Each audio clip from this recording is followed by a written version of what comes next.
कृष्णाय वासुदेवाय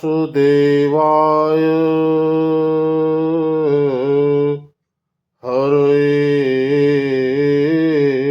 परमात्मने प्रणतक्लेशनाशाय गोविन्दाय नमो नमः। प्रिय श्रोता बंधुओं, माताओं एवं बहनों को मेरा हृदय से सादर प्रणाम। बंधुओं, आज हम आपके सामने श्रीमद् भगवत गीता की चर्चा करेंगे, जिसमें हम आज जानेंगे कि भौतिक प्रकृति क्या है। भौतिक प्रकृति क्या है?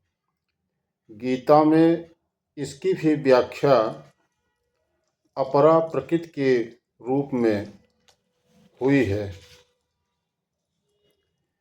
जीव को परा प्रकृति, उत्कृष्ट प्रकृति कहा गया है।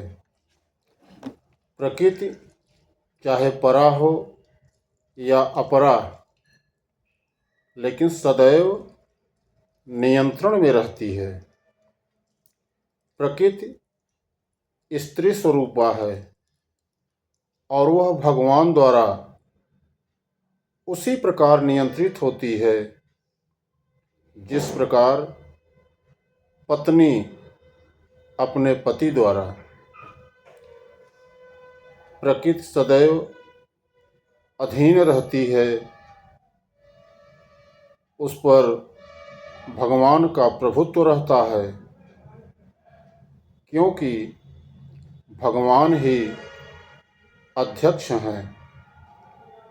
जीव तथा भौतिक प्रकृति दोनों ही परमेश्वर द्वारा अधिशासित एवं नियंत्रित होते हैं। गीता के अनुसार यद्यपि सारे जीव परमेश्वर के अंश हैं, लेकिन वे प्रकृति ही माने जाते हैं। इसका उल्लेख श्रीमद् भगवत गीता के 7वें अध्याय में हुआ है। अपरेयमितस्त्वन्याम, यह भौतिक प्रकृति मेरी अपरा प्रकृति है। प्रकृतिम विद्धिम में पराम, जीव भूताम महाबाहो यदेयम धार्यन्ते जगत। लेकिन इससे भी परे एक दूसरी प्रकृति है, जीव भूताम, अर्थात जीव है। मित्रों, प्रकृति 3 गुणों से निर्मित है। कौन कौन? तमोगुण, रजोगुण तथा सतोगुण। इन गुणों के ऊपर नित्य काल है। इन गुणों तथा नित्य काल के संयोग से अनेक कार्यकलाप होते हैं जो कर्म कहलाते हैं। ये कार्यकलाप अनादिकाल से चले आ रहे हैं और हम सभी अपने कार्यकलाप यानी कर्मों के फलस्वरूप सुख या दुख भोग रहे हैं। उदाहरण के लिए मान लीजिए कि मैं व्यापारी हूँ और मैंने बुद्धि के बल पर कठोर श्रम किया है और बहुत संपत्ति एकत्रित कर लिया है। तब मैं संपत्ति के सुख का भोक्ता हूँ। किंतु मान लीजिए कि व्यापार में मेरा सब धन चला गया तो मैं दुख का भोक्ता हो जाता हूँ। इसी प्रकार जीवन प्रत्येक क्षेत्र में हम अपने कर्म के फल का सुख भोगते हैं या उसका कष्ट उठाते हैं, यह कर्म कहलाता है। ईश्वर, जीव, प्रकृति, काल तथा कर्म, इन सब की व्याख्या भगवत गीता में हुई है। इन पांचों में से ईश्वर, जीव, प्रकृति तथा काल शाश्वत हैं। प्रकृति की अभिव्यक्ति अस्थायी हो सकती है, लेकिन यह मिथ्या नहीं है। कोई कोई दार्शनिक कहते हैं कि प्रकृति की अभिव्यक्ति मिथ्या है, लेकिन भगवत गीता या वैष्णवों के दर्शन के अनुसार ऐसा नहीं है। जगत की अभिव्यक्ति को मिथ्या नहीं माना जाता। इसे वास्तविक किंतु अस्थायी माना जाता है। यह उस बादल के समान है जो आकाश में घूमता रहता है, या वर्षा ऋतु के आगमन के समान है जो अन्न का पोषण करती है। ज्यों ही वर्षा ऋतु समाप्त होती है और बादल चले जाते हैं, त्यों ही वर्षा द्वारा पोषित सारी फसल सूख जाती है। इसी प्रकार भौतिक अभिव्यक्ति भी किसी समय में किसी स्थान पर होती है, कुछ काल तक रहती है, ठहरती है और फिर लुप्त हो जाती है।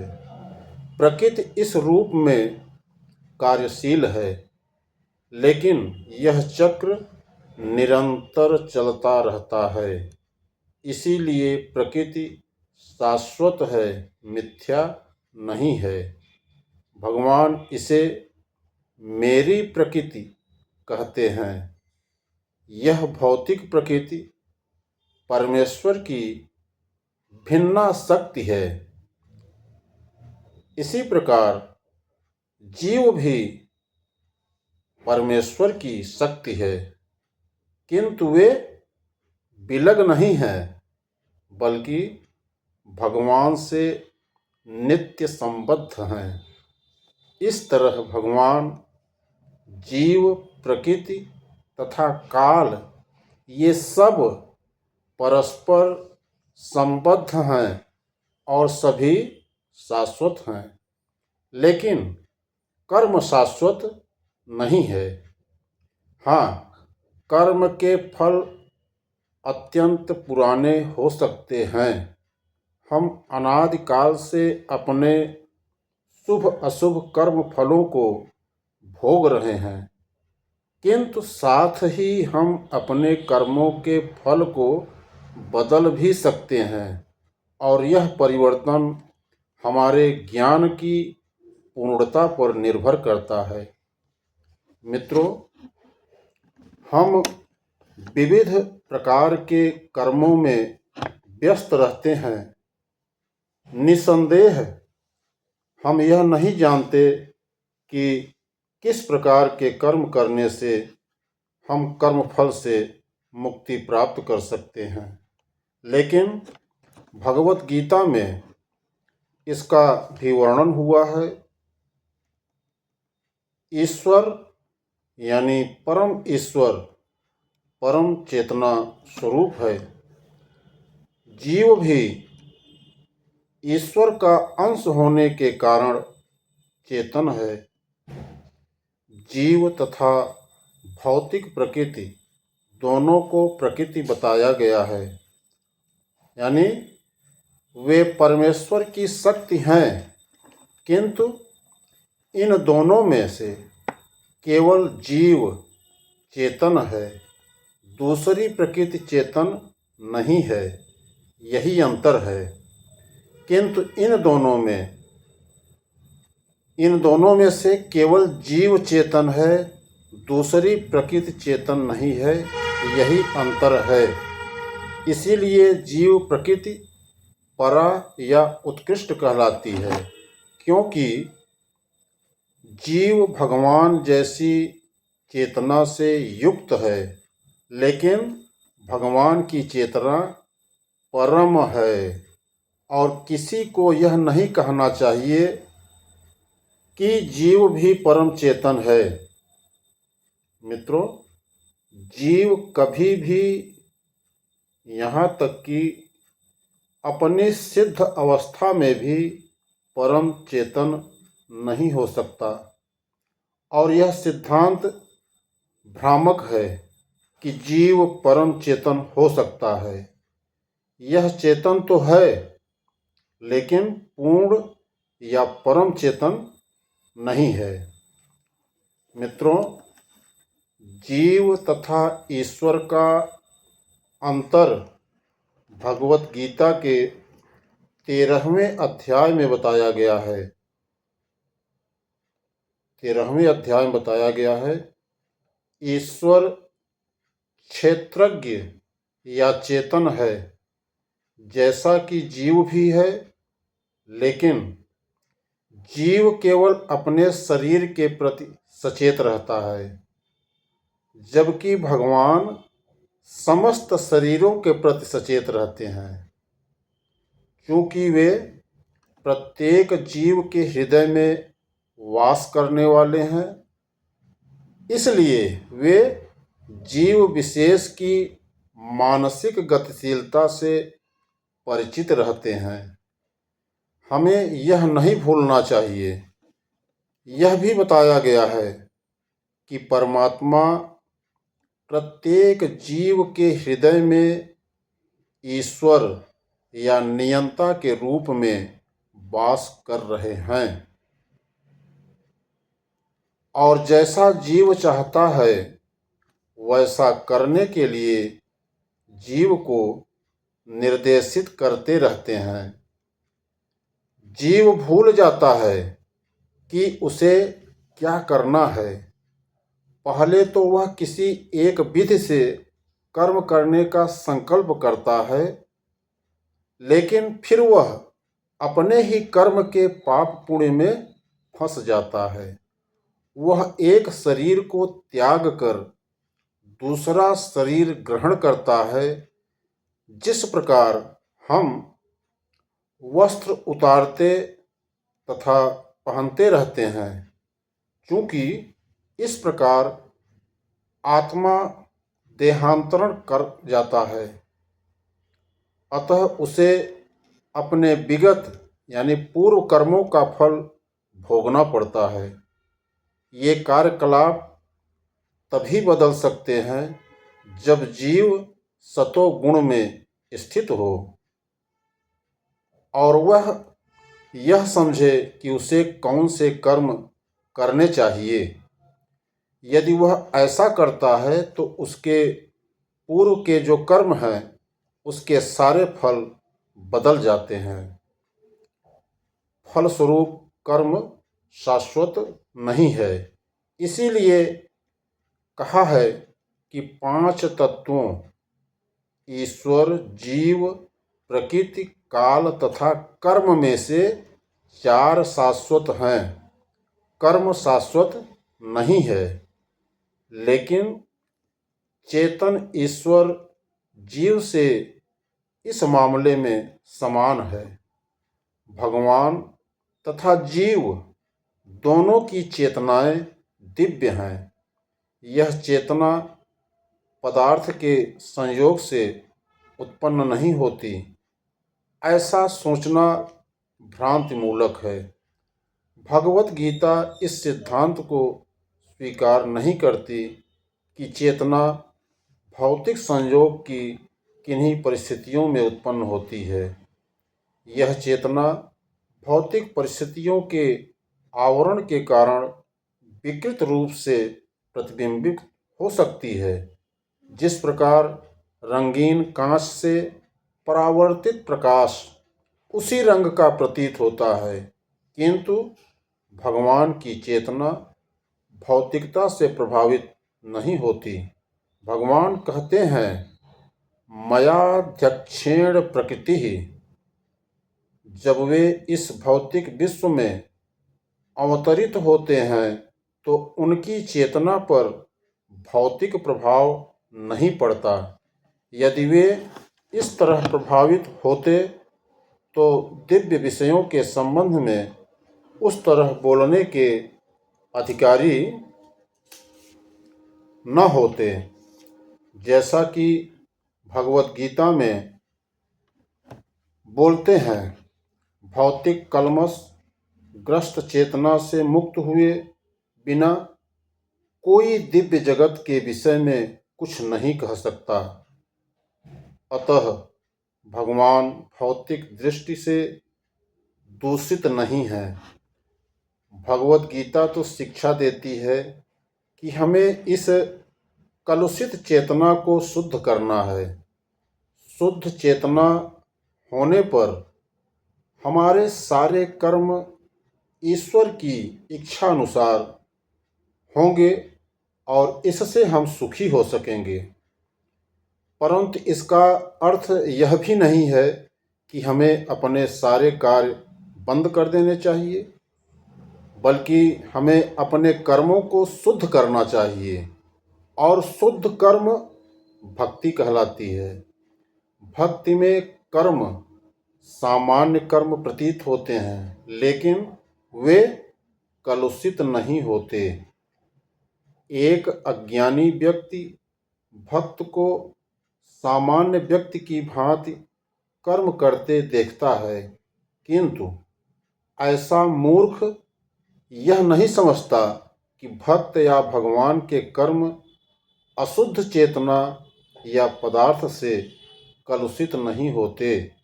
वे त्रिगुणातीत होते हैं। जो भी हो, हमें यह जान लेना चाहिए कि अभी हमारी चेतना कलुषित है। जब हम भौतिक दृष्टि से कलुषित होते हैं तो हम बद्ध कहलाते हैं। मिथ्या चेतना का प्राकट्य इसीलिए होता है कि हम अपने आप को प्रकृति का प्रतिफल माने उत्पाद मान बैठते हैं। यह मिथ्या अहंकार कहलाता है। जो व्यक्ति देहात्म बुद्धि में लीन रहता है वह अपनी स्थिति, अपने स्वरूप को नहीं समझ पाता। मित्रों, भगवत गीता का प्रवचन देहात्म बुद्धि से मनुष्य को मुक्त करने के लिए हुआ था और भगवान से यह सूचना प्राप्त करने के लिए ही अर्जुन ने अपने आप को इस अवस्था में उपस्थित किया था। मनुष्य को देहात्म बुद्धि से मुक्त होना है और आध्यात्मवादी के लिए प्रारंभिक कर्तव्य यही है। जो मुक्त होना चाहता है, जो स्वच्छंद रहना चाहता है, उसे सर्वप्रथम यह जान लेना होगा कि वह शरीर नहीं है। मुक्ति का अर्थ है भौतिक चेतना से स्वतंत्रता। श्रीमद् भागवतम में भी मुक्ति की परिभाषा दी गई है। मुक्तिर्त्वान्यथा रूपम स्वरूपेण व्यवस्थिति ही।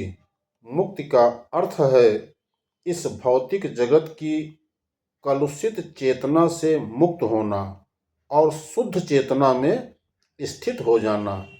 भगवत गीता के सारे उपदेशों का मंतव्य इसी शुद्ध चेतना को जागृत करना है।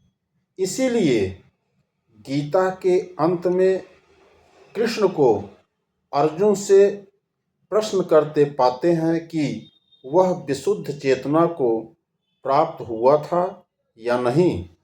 शुद्ध चेतना का अर्थ है भगवान के आदेशानुसार कर्म करना। शुद्ध चेतना का यही सार है। भगवान का अंश होने के कारण हम में चेतना पहले से ही रहती है, लेकिन हममें निकृष्ट गुणों द्वारा प्रभावित होने की प्रवृत्ति पाई जाती है। किंतु भगवान परमेश्वर होने के कारण कभी प्रभावित नहीं होते। परमेश्वर तथा क्षुद्र जीवों में यही अंतर है। मित्रों, यह चेतना क्या है? मैं हूँ, यह है मैं हूँ। तो फिर मैं हूँ ये क्या है? कलुषित चेतना मैं हूँ का अर्थ है कि सर्वे सर्वा हूँ, मैं ही भोक्ता हूँ। यह संसार चलायमान है, क्योंकि प्रत्येक जीव यही सोचता है कि वही इस भौतिक जगत का स्वामी तथा सृष्टा है। भौतिक चेतना के दो मनोमय विभाग हैं। एक के अनुसार मैं ही सृष्टा हूँ और दूसरे के अनुसार मैं ही भोक्ता हूँ। लेकिन वास्तव में परमेश्वर सृष्टा तथा भोक्ता दोनों है, और परमेश्वर का अंश होने के कारण जीव न तो सृष्टा है और न ही भोक्ता, वह मात्र सहयोगी है। वह सृजित तथा भुक्त है। उदाहरण के लिए मान लीजिए मशीन का कोई एक अंग संपूर्ण मशीन के साथ सहयोग करता है। इसी प्रकार शरीर का कोई एक अंग पूरे शरीर के साथ सहयोग करता है। हाथ, पांव, आँख आदि शरीर के ये अंग हैं, लेकिन ये वास्तविक भोक्ता नहीं है। भोक्ता कौन है? पेट, उदर। पांव चलते हैं, हाथ भोजन देते हैं, दांत चबाते हैं, और शरीर के सारे अंग उदर को तुष्ट करने में लगे रहते हैं, क्योंकि उदर ही प्रधान कारक है जो शरीर रूपी संगठन का पोषण करता है। अतएव सारी वस्तुएं उदर को दी जाती हैं। जड़ को सींचकर वृक्ष का पोषण किया जाता है और उदर का भरण पोषण करके शरीर का पोषण किया जाता है। क्योंकि यदि शरीर को स्वस्थ रखना है तो शरीर के सारे अंगों को उदर पूर्ति में सहयोग देना होगा। इसी प्रकार परमेश्वर ही भोक्ता तथा सृष्टा हैं और उनके अधीनस्थ हम उन्हें प्रसन्न रखने के लिए निमित्त सहयोग करने के लिए हैं। इस सहयोग से हमें लाभ पहुंचता है, ठीक वैसे ही जैसे उदर द्वारा गृहीत भोजन से शरीर के सारे अंगों को लाभ पहुंचता है। यदि हाथ की अंगुलियां यह सोचे कि उदर को भोजन न देकर स्वयं ग्रहण कर लें तो उन्हें निराश होना पड़ेगा।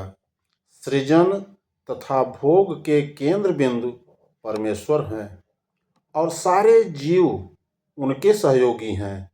यदि स्वामी तुष्ट रहता है तो दास भी तुष्ट रहता है।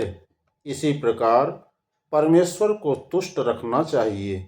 यद्यपि जीवों में भी सृष्टा बनने तथा भौतिक जगत का भोग करने की प्रवृत्ति होती है, क्योंकि इस दृश्य जगत के सृष्टा परमेश्वर में ये प्रवृत्तियां हैं।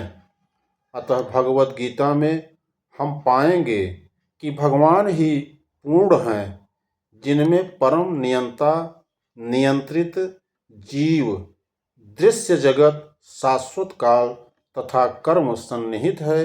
और इन सब की व्याख्या इसके मूल पाठ में की गई है।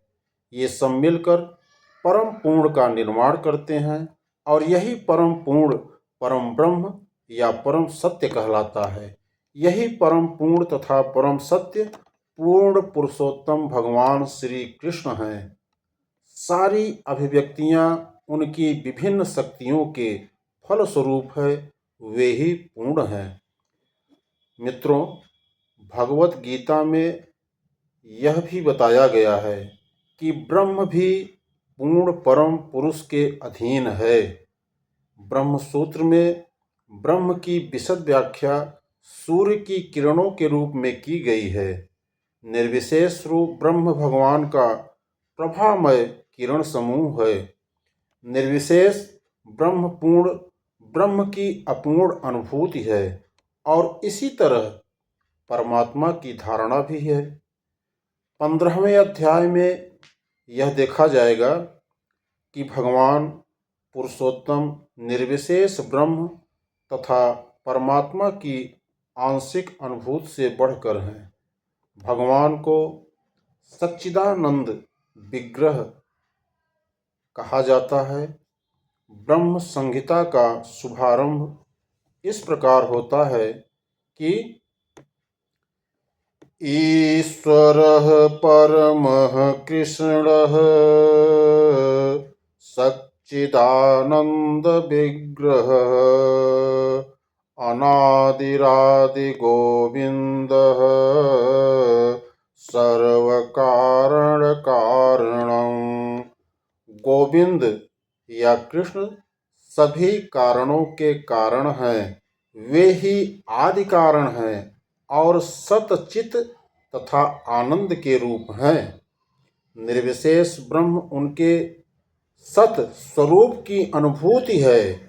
परमात्मा सतचित की अनुभूति है, परंतु भगवान कृष्ण समस्त दिव्य स्वरूपों की अनुभूति है। सतचित आनंद के पूर्ण विग्रह हैं।